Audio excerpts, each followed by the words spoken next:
ನಮಸ್ತೆ, ವಿಶೇಷ ಕಾರ್ಯಕ್ರಮಕ್ಕೆ ಸ್ವಾಗತ. ನಾನು ಸಭಾ. ಇರೋದು 6, ಬೇಕಿನ್ನು 12. ಆಪರೇಷನ್ ಭದ್ರ ಛಿದ್ರ. ಧವಳಗಿರಿ ದವಾಗ್ನಿಗೆ ಪದ್ಮನಾಭನಗರ ವರುಣಾಸ್ತ್ರ. ಬ್ರದರ್ ಹಿಡಿತದಲ್ಲಿ ಆ ಬಿಜೆಪಿ ಶಾಸಕರು. ವೈರಿಗಳ ಫ್ಯೂಸ್ ಕಟ್. ಗುರಿ ಮುಟ್ಟೋ ಮುನ್ನವೇ ನೆಲಕ್ಕೆ ಬಿತ್ತ ಲೋಟಸ್ ರಾಕೆಟ್. ಕಲರ್ಕಾಗೆ ಹಾರಿಸಿಕೊಂಡರ ಕಾಲರ್ ಏರಿಸಿ ಹೋದವರು. ಇದೆ ಈ ಹೊತ್ತಿನ ವಿಶೇಷ ಕಾರ್ಯಕ್ರಮ. ಬೊಂಬೆ ಹೇಳುತ್ತೈತೆ ನೀನೇ ರಾಜಕುಮಾರ.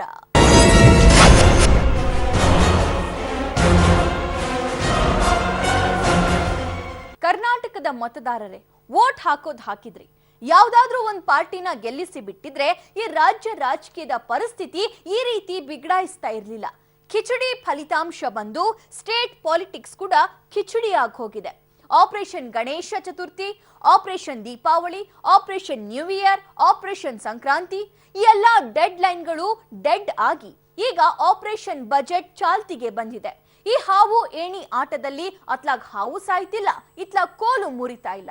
ಬಿಜೆಪಿಯ ಕಠಾರಿ ವೀರರೆಲ್ಲ ಕೋಟೆ ಕೆಡವಲು ಸನ್ನದ್ಧರಾಗಿರೋ ಈ ಹೊತ್ತಲ್ಲೇ ಕೋಟೆ ಕಾಯಲು ಕುಮಾರಣ್ಣ ಶಸ್ತ್ರ ಸಮೇತ ನಿಂತಿದ್ದಾರೆ. ಕಾಲಳಿಯವರ ಖೇಲ್ ಖತಮ್ ಮಾಡಲು ಪ್ರತಿಜ್ಞೆ ಮಾಡಿದ್ದಾರೆ. ಹಾಗಾದ್ರೆ ಹೊಸದಾಗಿ ಉಡಾವಣೆಗೊಂಡ ಆಪರೇಷನ್ ಲೋಟಸ್ ರಾಕೆಟ್ ಠುಸ್ಸ.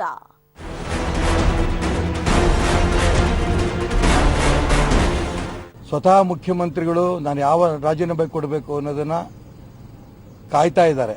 ನಾನು ಈಗಲೂ ಮಾನ್ಯ ಕುಮಾರಸ್ವಾಮಿ ಅವರಿಗೆ ಒತ್ತಾಯ ಮಾಡ್ತೇನೆ, ಈ ಕಾಂಗ್ರೆಸ್ ನಂಬಿಕೊಂಡು ಮುಖ್ಯಮಂತ್ರಿಯಾಗಿ ಮುಂದುವರಿಯೋದು ಖಂಡಿತ ಸೂಕ್ತ ಅಲ್ಲ. ನೀವು ರಾಜೀನಾಮೆ ಕೊಟ್ಟು ಮರ್ಯಾದೆ ಉಳಿಸ್ಕೊಳ್ಳೋದು ಒಳ್ಳೇದು. ನಾವ್ಯಾರು ಬಡ್ಜೆಟ್ ಮಂಡನೆ ಮಾಡೋದಕ್ಕೆ ನಾವೇನು ವಿರೋಧ ಮಾಡಲ್ಲ. ಮಾಡ್ಲಿ, ಬಡ್ಜೆಟ್ ಮಂಡನೆ ಮಾಡ್ಲಿ. ಬಡ್ಜೆಟ್ ಮಂಡನೆ ಮಾಡಕ್ ಮುಂಚೆ ಇವ್ರು ಮುಖ್ಯಮಂತ್ರಿ, ಕಾಂಗ್ರೆಸ್ ಅವ್ರು ಒಪ್ಕೋಬೇಕು ಇವರೇ ಮುಖ್ಯಮಂತ್ರಿ ಅಂತ. ನನ್ ತಿಳಿದ ಪರಮೇಶ್ವರ್ ಒಬ್ಬರು ಬಿಟ್ಟು ಇನ್ನು ಉಳಿದವ್ರು ಯಾರೂ ಇವ್ರ ಜೊತೆ ಇದ್ದಂಗೆ ಕಾಣಿಸಿಲ್ಲ, ಈ ಮುಖ್ಯಮಂತ್ರಿಗಳ ಜೊತೆ. ಅದರಿಂದ ನಮಗೆ ಕಾಂಗ್ರೆಸ್ ಅವ್ರು ಡೌಟ್ ಬೀಳ್ತಾ ಇರೋದು, ಬಿಜೆಪಿ ಎಲ್ಲ ಡೌಟ್ ಬೀಳೋದು, ಕಾಂಗ್ರೆಸ್ ಅವ್ರು ಡೌಟ್ ಬೀಳ್ತಾ ಇರೋದು ಈ ಬಡ್ಜೆಟ್ ಆತತೋ ಇಲ್ಲೋ ಅಂತ ಹೇಳಿ. 104 ಜನ ಶಾಸಕರು ಒಟ್ಟಾಗಿದ್ದೀವಿ. ಭಾರತೀಯ ಜನತಾ ಪಕ್ಷದಲ್ಲಿ ನಮ್ಮ ಕೇಂದ್ರದ ರಾಜ್ಯದ ನಾಯಕರು ಯಡಿಯೂರಪ್ಪನ ಮುಖ್ಯಮಂತ್ರಿ ಅಂತ ಘೋಷಣೆ ಮಾಡಿದರೆ ಹಂಗೆ ನಮ್ಮಲ್ಲಿ ಭಿನ್ನಾಭಿಪ್ರಾಯ ಇಲ್ಲ. ಅವರು ಜನರ ಮನಸ್ಸನ್ನ ವಿಷಯಾಂತರ ಮಾಡೋಕ್ಕೋಸ್ಕರ ಈ ರೀತಿ ಗೊಂದಲವಾದ ಹೇಳಿಕೆಗಳನ್ನು ಕೊಡ್ತಾರೆ. ಈ ರಾಜ್ಯದ ಜನ ಒಪ್ಪಲ್ಲ. ಇದನ್ನು ಅಕ್ಷರಶಃ 100% ಸುಳ್ಳು. ಕುಮಾರಸ್ವಾಮಿ ಅವರು ಯಾವತ್ತು ನಿಜ ಹೇಳಿದ್ದಾರೆ, ಸುಳ್ಳು ಹೇಳಿದ್ರೆ ನಿಸ್ಸೀಮ್ರವರು. ಹಂಗಾಗಿ ಅವರು ಸುಳ್ಳಿನ ಕಂತೆಗಳನ್ನು ಕಟ್ತಾರೆ. ಭಾರತೀಯ ಜನತಾ ಪಾರ್ಟಿ 104 ಜನ ಶಾಸಕರು ಒಟ್ಟಾಗಿದ್ದೀವಿ. ಯಡಿಯೂರಪ್ಪ ಅವರ ನಾಯಕತ್ವದಲ್ಲಿ ಪ್ರತಿಪಕ್ಷವಾಗಿ ಈ ಕಾಂಗ್ರೆಸ್ ಜೆಡಿಎಸ್ ಸರ್ಕಾರದ ವೈಫಲ್ಯಗಳನ್ನ ರಾಜ್ಯದ ಜನರ ಮುಂದೆ, ಈ ಸಾಲ ಮನ್ನಾ ಇರ್ಬೋದು, ಬರಗಾಲ ಇರ್ಬೋದು, ಎಲ್ಲ ವೈಫಲ್ಯಗಳನ್ನ ಜನರ ಮುಂದೆ ತೆಗೆದುಕೊಂಡೋಗ್ತೀವಿ. ಅವ್ರು ಯಾವುದೋ ಲೋಕದಲ್ಲಿದ್ದಾರೆ, ಆ ಲೋಕದಲ್ಲಿ ಅವರು ವಿವರಿಸಲಿ. ನನ್ನ ಡ್ಯೂಟಿ ಏನು ಮಾಡಬೇಕು ನಾನು ಮಾಡ್ತೀನಿ. ನೋಡಿ, ನನ್ನ ತಿಳಿದ ಪ್ರಕಾರ ಯಾವ ಒಬ್ಬ ಶಾಸಕನು ರಾಜೀನಾಮೆ ಕೊಡಲ್ಲ. ಎಲ್ಲರೂ ನಮ್ಮ ಜೊತೆ ಇದ್ದಾರೆ, ಇನ್ಕ್ಲೂಡಿಂಗ್ ರಮೇಶ್ ಜಾರಕಿಹೊಳಿ, ನಾಗೇಂದ್ರ, ಉಮೇಶ್ ಜಾಧವ್, ಇವ್ರು ಯಾರ್ಯಾರು ಎಲ್ಲರೂ ನಮ್ಮ ಜೊತೆ ಇದ್ದಾರೆ. ಇದು ಬಿಜೆಪಿ ಅವರು ಹಗಲುಗನಸು ಕಾಣ್ತಾ ಇದ್ದಾರೆ. 6 ವರ್ಷಕ್ಕೆ ಪಾಪ ಗೊತ್ತಿಲ್ಲ ನನಗೆ. ಈ ಬಿಜೆಪಿ ಅವರಿಗೆ ಅಧಿಕಾರದ ಭ್ರಮೆ ಹಿಡಿದು ಬಿಟ್ಟದೆ. ದುಡ್ಡು 50 ಕೋಟಿ ಆಫರ್ ಮಾಡ್ತಾರೆ. ಎಲ್ಲಿಂದ ಬಂತಪ್ಪ ದುಡ್ಡು ಅವ್ರಿಗೆ? ಮಾನ್ಯ ಮಾಜಿ ಮುಖ್ಯಮಂತ್ರಿಗಳು, ವಿರೋಧ ಪಕ್ಷದ ನಾಯಕರು, ಯಡಿಯೂರಪ್ಪನವರು ಆದಷ್ಟು ಬೇಗ ಮುಖ್ಯಮಂತ್ರಿಗಳಾಗಬೇಕು ಅಂಥೇಳಿ ಎಲ್ಲೋ ಒಂದು ಕಡೆ ಅವರಿಗೆ ಆಸೆ ಹೊರಟುಬಿಟ್ಟಿದೆ ಅಂತ ಕಾಣಿಸುತ್ತೆ. ಪ್ರಜಾಪ್ರಭುತ್ವದ ವ್ಯವಸ್ಥೆಯಲ್ಲಿ ಹೌದು ಇದಕ್ಕೆಲ್ಲ ಅವಕಾಶ ಇದೆ. ಸಮ್ಮಿಶ್ರ ಸರ್ಕಾರಗಳು ಮಾಡ್ಕೊಳ್ಳೋದಕ್ಕೆ ಸಮ್ಮಿಶ್ರ ಸರ್ಕಾರವನ್ನು ಮಾಡ್ಕೊಂಡಿದ್ದೇವೆ. ಅವರು ವಿರೋಧ ಪಕ್ಷದಲ್ಲಿ ಕೂತ್ಕೊಂಡು ಕೆಲಸ ಮಾಡಬೇಕು, ನಮಗೆ ಸಲಹೆ ಸೂಚನೆ ಕೊಡಬೇಕು. ಹೇಳಿದ್ದನ್ನೇ ಹೇಳುತ್ತಾ ಪದೇ ಪದೇ ಹಳೆ ಪ್ರೋಗ್ರಾಂನ ನೆನಪಿಸೋ ಈ ಡೈಲಾಗ್ಗಳನ್ನ ಕೇಳಿ ಕೇಳಿ ಕರ್ನಾಟಕದ ಜನರಿಗೆ ಸಾಕಾಗಿ ಹೋಗಿದೆ. ರೇಜಿಗೆ ಹುಟ್ಟಿಸುವ ಈ ರಾಜಕೀಯ ನಾಟಕ ಯಾವಾಗ ಕಡೆ ಪ್ರದರ್ಶನ ಕಾಣುತ್ತೋ ಅಂತ ಕೋಟ್ಯಾಂತರ ಕನ್ನಡಿಗರು ಹರಕೆ ಹೊತ್ತಿದ್ದಾರಂತೆ. ಮೆಗಾ ಸೀರಿಯಲ್ಗಳನ್ನು ಮೀರಿಸುವಂತಹ ಟ್ವಿಸ್ಟ್ಗಳನ್ನ ಕೊಟ್ಟಿರೋ ಈ ಪೊಲಿಟಿಕಲ್ ಸೀರಿಯಲ್ಗೆ ಕೊನೆಯೇ ಇಲ್ಲವಾ ಅನ್ನೋ ಅನುಮಾನ ಕಾಡ್ತಿದೆ. ಇರೋದು 5, ಬೇಕಿನ್ನು 13. ಆಪರೇಷನ್ ಭದ್ರ ಛಿದ್ರ. ಧವಳಗಿರಿ ದಾವಾಗ್ನಿಗೆ ಪದ್ಮನಾಭನಗರ ವರುಣಾಸ್ತ್ರ. ಬ್ರದರ್ ಹಿಡಿತದಲ್ಲಿ ಆ ಬಿಜೆಪಿ ಶಾಸಕರು. ವೈರಿಗಳ ಫ್ಯೂಸ್ ಕಟ್. ಗುರಿ ಮುಟ್ಟೋ ಮುನ್ನವೇ ನೆಲಕ್ಕೆ ಬಿತ್ತ ಲೋಟಸ್ ರಾಕೆಟ್. ಕಲರ್ಗಾಗಿ ಹಾರಿಸಿಕೊಂಡರ ಕಾಲರ್ ಏರಿಸಿ ಹೋದವರು.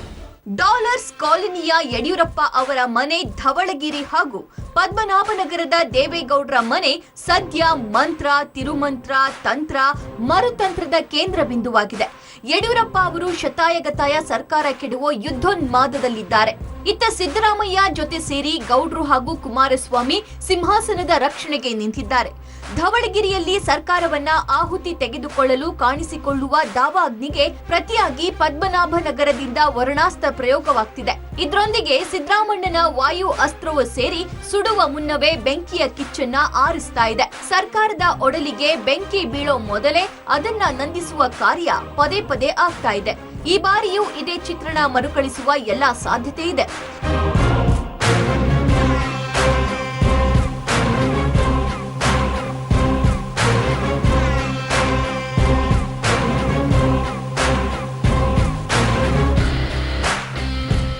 ಬಿಜೆಪಿಯವರ ಹಾಲಿ ಸದನದ ಬಲ 104, ಇನ್ನೊಂದು 6 ರಿಂದ 8 ಸ್ಥಾನ ಬಂದಿದ್ರು ಜೈ ಸಿದ್ದೇಶ್ವರ ಅಂತ ಸರ್ಕಾರ ಮಾಡ್ತಿದ್ರು. ಆದ್ರೆ ಎಲ್ಲವೂ ಮತಾಧೀಶನ ಇಚ್ಛೆ. ಕೈಗೆ ಬಂದ ಲಡ್ಡು ಬಾಯಿಗೆ ಬರಲಿಲ್ಲ. ಹೀಗಾಗಿ ದೋಸ್ತಿಗಳು ವಿಧಾನಸೌಧದಲ್ಲಿ ಜಂಟಿ ಝಂಡಾ ನೆಟ್ಟ ದಿನದಿಂದಲೂ ಹೊಟ್ಟೆಗೆ ಬೆಂಕಿ ಬಿದ್ದಂತೆ ವರ್ತಿಸ್ತಾ ಇರೋ ಕೇಸರಿ ಪಡೆ ಅಧಿಕಾರದ ಗರಡಿ ಮನೆಯಲ್ಲಿ ದಿನನಿತ್ಯ ಹೊಸ ಪಟ್ಟುಗಳನ್ನ ಹಾಕುತ್ತಲೇ ಇದೆ. ಈ ಪೈಕಿ ಯಾವುದಾದ್ರೂ ಒಂದು ಪಟ್ಟು ವರ್ಕೌಟ್ ಆಗಿ ದೋಸ್ತಿ ಪೈಲ್ವಾನ್ಗಳು ಚಿತ್ ಆಗುವರೇನೋ ಅನ್ನೋ ಆಶಾಭಾವ ಅವರದ್ದು. ಇದೇ ಕಾರಣಕ್ಕೆ ಅನೇಕ ಬಾರಿ ಬ್ರಹ್ಮಾಸ್ತ್ರ ಪ್ರಯೋಗ ಮಾಡಿದ್ರು. ಬ್ರಹ್ಮದಂಡದ ಮೂಲಕ ಬ್ರಹ್ಮಾಸ್ತ್ರನ ನಿಶೇಷ ಮಾಡ್ತಿದ್ದಾರೆ ಕುಮಾರಣ್ಣ ಅಂಡ್ ಸಿದ್ದರಾಮಣ್ಣ.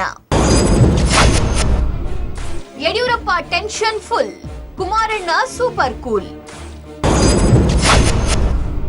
ಮುಟ್ಟಿದ್ರೆ ಬಿಜೆಪಿ ಫ್ಯೂಸ್ ಕಟ್, ನಾಳೆ ಫೈನಲ್ ದಂಗಲ್ ಖೇಲ್. ಸ್ಪಾಟ್ ಇಟ್ಟವರೇ ಮತ್ತೆ ಲೆಕ್ಕ ತಪ್ಪಿದ್ರ, ಇನ್ನೂ ಕಲ್ಲು ಗುಂಡಂಗಿತಿಯ ಸರ್ಕಾರ. ಬುಧವಾರ ಮೆಗಾ ಮಾರ್ನಿಂಗ್ ಶೋ, ಅತೃಪ್ತರು ರಾಜೀನಾಮೆ ಕೊಡ್ತಾರಾ? ಇಲ್ಲಿ ಒಂದಂತೂ ವೇದ್ಯ, ಶ್ರೀಮಾನ್ ಮೋದಿ ಈಗ ಕವಲು ದಾರಿಯಲ್ಲಿದ್ದಾರೆ. 2019ರ ಲೋಕಸಮರ ನಿಜಕ್ಕೂ ಅವರ ನಿದ್ದೆ ಕದ್ದಿದೆ.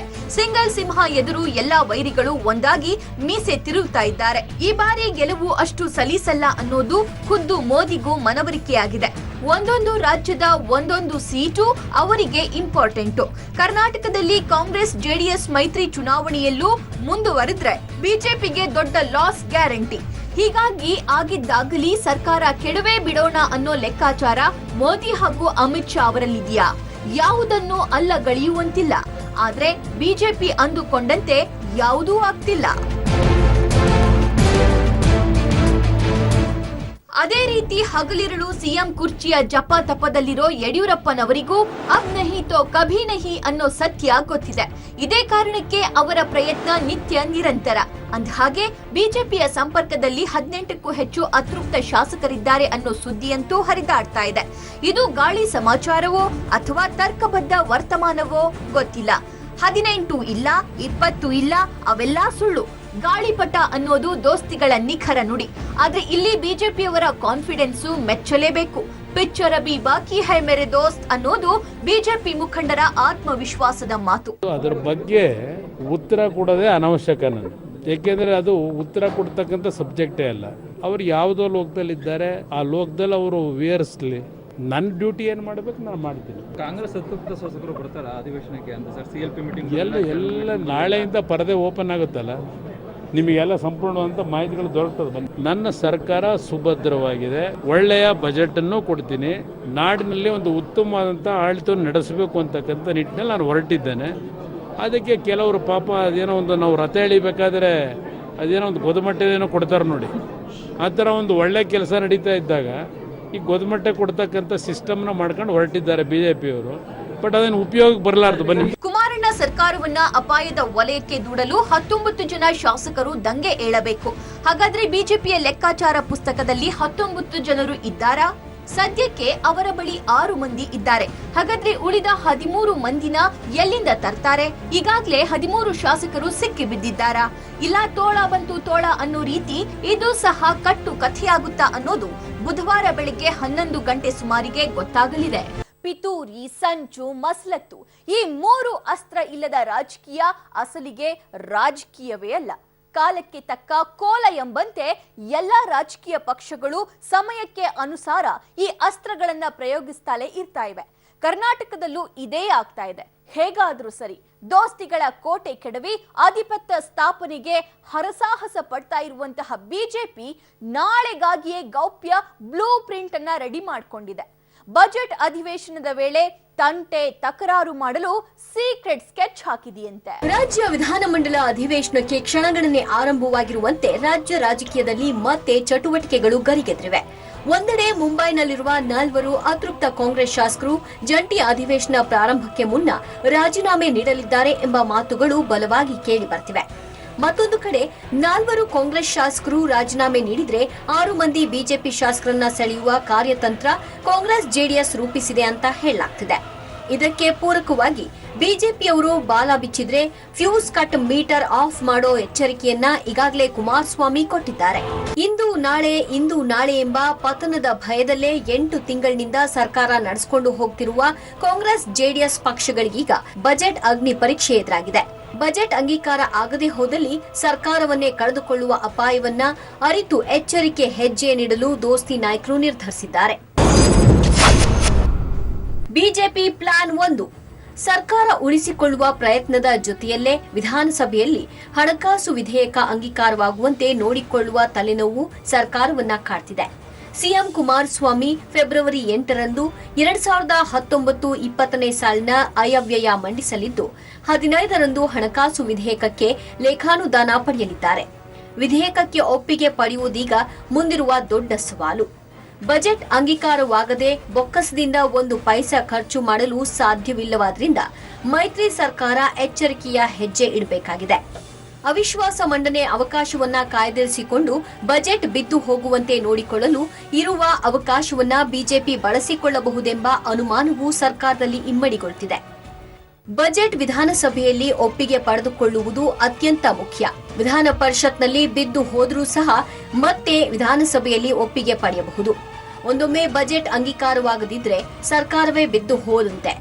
ವಿಶ್ವಾಸಮತ ಗೆಲ್ಲುವುದು ಎಷ್ಟು ಅಗತ್ಯವೋ ಬಜೆಟ್ಗೆ ಒಪ್ಪಿಗೆ ಪಡೆಯುವುದು ಸಹ ಸರ್ಕಾರಕ್ಕೆ ಅಷ್ಟೇ ಮುಖ್ಯ. ಬೇರೆ ವಿಧೇಯಕಗಳಿಗೆ ಒಪ್ಪಿಗೆ ಸಿಗದಿದ್ರೂ ಬಜೆಟ್ಗೆ ಅಂಗೀಕಾರ ಪಡೆಯಲೇಬೇಕಾಗುತ್ತದೆ. ಸಂವಿಧಾನದಲ್ಲಿಯೇ ಹಣಕಾಸು ವಿಧೇಯಕದ ಮಹತ್ವದ ಬಗ್ಗೆ ಸ್ಪಷ್ಟವಾಗಿ ಹೇಳಲಾಗಿದೆ. ಹೀಗಾಗಿ ಬಜೆಟ್ ಅಧಿವೇಶನ ವಿಪರೀತ ಕುತೂಹಲವನ್ನ ಹುಟ್ಟುಹಾಕಿದೆ. ಆಡಳಿತ ಪಕ್ಷದ ಜೊತೆ ಕೈಜೋಡಿಸಿದ್ದ 2 ಪಕ್ಷೇತರರು ಬಿಜೆಪಿ ಕಡೆ ಹೋಗಿದ್ದಾರೆ. ಹೀಗಾಗಿ ಸ್ಪೀಕರ್ ಹಾಗೂ ಆಂಗ್ಲೋ ಇಂಡಿಯನ್ ಸದಸ್ಯರು ಸೇರಿ ಆಡಳಿತ ಪಕ್ಷದ ಸದಸ್ಯ ಬಲ 119 ಇದೆ. ಬಿಜೆಪಿಗೆ ಪಕ್ಷೇತರರು ಸೇರಿ 106 ಸದಸ್ಯರ ಬಲ ಇದೆ. ಬಿಜೆಪಿ ಲೆಕ್ಕ ಹಾಕಿರುವ ರೀತಿಯಲ್ಲೇ 13 ಆಡಳಿತಾರೂಢ ಶಾಸಕರು ಗೈರಾದ್ರೆ ಬಜೆಟ್ಗೆ ಒಪ್ಪಿಗೆ ಸಿಗುವ ಸಾಧ್ಯತೆಗಳಿಲ್ಲ. ಆಡಳಿತ ಪಕ್ಷದಲ್ಲಿ ಮುಖ್ಯಮಂತ್ರಿ ಬಗ್ಗೆ ನಂಬಿಕೆ ಇಲ್ಲದ ಶಾಸಕರು ಬಜೆಟ್ ಅಂಗೀಕಾರಕ್ಕೆ ಅವಕಾಶ ನೀಡಲಾರರು ಎಂಬುದು ಬಿಜೆಪಿ ನಂಬಿಕೆ. ನಾನು ಈಗಲೂ ಮಾನ್ಯ ಕುಮಾರಸ್ವಾಮಿ ಅವರಿಗೆ ಒತ್ತಾಯ ಮಾಡ್ತೇನೆ, ಈ ಕಾಂಗ್ರೆಸ್ ನಂಬಿಕೊಂಡು ಮುಖ್ಯಮಂತ್ರಿಯಾಗಿ ಮುಂದುವರಿಯೋದು ಖಂಡಿತ ಸೂಕ್ತ ಅಲ್ಲ. ನೀವು ರಾಜೀನಾಮೆ ಕೊಟ್ಟು ಮರ್ಯಾದೆ ಉಳಿಸ್ಕೊಳ್ಳೋದು ಒಳ್ಳೇದು. ನಾವ್ಯಾರು ಬಡ್ಜೆಟ್ ಮಂಡನೆ ಮಾಡೋದಕ್ಕೆ ನಾವೇನು ವಿರೋಧ ಮಾಡಲ್ಲ. ಮಾಡ್ಲಿ, ಬಡ್ಜೆಟ್ ಮಂಡನೆ ಮಾಡ್ಲಿ. ಬಡ್ಜೆಟ್ ಮಂಡನೆ ಮಾಡಕ್ ಮುಂಚೆ ಇವ್ರು ಮುಖ್ಯಮಂತ್ರಿ, ಕಾಂಗ್ರೆಸ್ ಅವ್ರು ಒಪ್ಕೋಬೇಕು ಇವರೇ ಮುಖ್ಯಮಂತ್ರಿ ಅಂತ. 104 ಜನ ಶಾಸಕರು ಒಟ್ಟಾಗಿದ್ದೀವಿ. ಭಾರತೀಯ ಜನತಾ ಪಕ್ಷದಲ್ಲಿ ನಮ್ಮ ಕೇಂದ್ರದ ರಾಜ್ಯದ ನಾಯಕರು ಯಡಿಯೂರಪ್ಪನ ಮುಖ್ಯಮಂತ್ರಿ ಅಂತ ಘೋಷಣೆ ಮಾಡಿದ್ರೆ ಹಂಗೆ ನಮ್ಮಲ್ಲಿ ಭಿನ್ನಾಭಿಪ್ರಾಯ ಇಲ್ಲ. ಮುಂಬೈನಲ್ಲಿರುವ 4 ಕಾಂಗ್ರೆಸ್ ಶಾಸಕರು ಮಲ್ಲೇಶ್ವರಂ ಶಾಸಕ ಅಶ್ವಥ್ ನಾರಾಯಣ್ ಅವರ ಜೊತೆ ಮಂಗಳವಾರ ರಾತ್ರಿ ಹೊರಟು ಬುಧವಾರ ಬೆಳಗ್ಗೆ ಬೆಂಗಳೂರಿಗೆ ಆಗಮಿಸಲಿದ್ದಾರಂತೆ. ಬಳಿಕ ಸ್ಪೀಕರ್ ಅವರನ್ನ ಭೇಟಿ ಮಾಡಿ ಶಾಸಕ ಸ್ಥಾನಕ್ಕೆ ರಾಜೀನಾಮೆ ಸಲ್ಲಿಸಲಿದ್ದಾರೆ ಅಂತ ಹೇಳಲಾಗ್ತಿದೆ. ಒಂದೊಮ್ಮೆ ಸ್ಪೀಕರ್ ರಾಜೀನಾಮೆ ಸ್ವೀಕರಿಸಲು ನಿರಾಕರಿಸಿದರೆ ರಾಜ್ಯಪಾಲರನ್ನ ಭೇಟಿ ಮಾಡಲಿದ್ದಾರೆ ಎಂಬ ಮಾತುಗಳು ಕೇಳಿ ಬರ್ತಿವೆ. ಇನ್ನು ಬಿಜೆಪಿಯ ಆಪರೇಷನ್ ಕಮಲದ ಭೀತಿಯಿಂದ ಕಾಂಗ್ರೆಸ್ ನಾಯಕರು ಹೆಚ್ಚು ತಲೆ ಕೆಡಿಸಿಕೊಂಡಿಲ್ಲ. ಅತೃಪ್ತ ಶಾಸಕರು ಒಂದು ವೇಳೆ ರಾಜೀನಾಮೆ ನೀಡಿದ್ರೆ ಅವರ ವಿರುದ್ಧ ಕಾನೂನು ಹೋರಾಟ ನಡೆಸುವ ಆಲೋಚನೆ ಮಾಡಿದ್ದಾರೆ. ಇವರೆಲ್ಲ ಅಧಿವೇಶನಕ್ಕೂ ಮುನ್ನ ರಾಜೀನಾಮೆ ನೀಡಿದ್ರೆ ಆಮಿಷಕ್ಕೆ ಒಳಗಾಗಿ ರಾಜೀನಾಮೆ ನೀಡಿದ್ದಾರೆ ಎಂದು ಸ್ಪೀಕರ್ಗೆ ದೂರು ನೀಡಲು ನಿರ್ಧರಿಸಿದ್ದಾರೆ. ಅಲ್ಲದೆ ಯಾವುದೇ ಕಾರಣಕ್ಕೂ ಅವರ ರಾಜೀನಾಮೆ ಅಂಗೀಕರಿಸದಂತೆ ಸ್ಪೀಕರ್ ಮೇಲೆ ಒತ್ತಡ ಹೇರಲು ತೀರ್ಮಾನಿಸಿದ್ದಾರೆ. ಜೊತೆಗೆ ಬಜೆಟ್ ವೇಳೆ ಕಡ್ಡಾಯವಾಗಿ ಹಾಜರಿರುವಂತೆ ಶಾಸಕರಿಗೆ ಕಾಂಗ್ರೆಸ್ ವಿಪ್ ಜಾರಿ ಮಾಡಿದೆ. ಈ ಮೂಲಕ ಅತೃಪ್ತರನ್ನ ಕಟ್ಟಿ ಹಾಕಲು ಮಾಸ್ಟರ್ ಪ್ಲಾನ್ ಮಾಡಿದೆ. ಸವಾಲ್ಗೂ ಸೈ ಜವಾಬ್ಗೂ ಸೈ. ಫೀಲ್ಡ್ಗೆ ಇಳಿದ ಮೇಲೆ ಹೆದರಿ ಹೆಜ್ಜೆ ಹಿಂದಿಡೋ ಮಾತೇ ಇಲ್ಲ ಅಂತ ತೊಡೆ ತಟ್ಟಿದ್ದಾರೆ ಕುಮಾರಸ್ವಾಮಿ. ರಾಜಕೀಯ ಚತುರರು ಚಾಣಾಕ್ಷರು ಬಿಜೆಪಿಯಲ್ಲಿ ಮಾತ್ರ ಇದ್ದಾರಾ? No chance. ಎಲ್ಲಾ ಪಕ್ಷದಲ್ಲೂ ಏಟಿಗೆ ಎದುರೇಟು ಕೊಡೋರು ಇದ್ದೇ ಇರ್ತಾರೆ.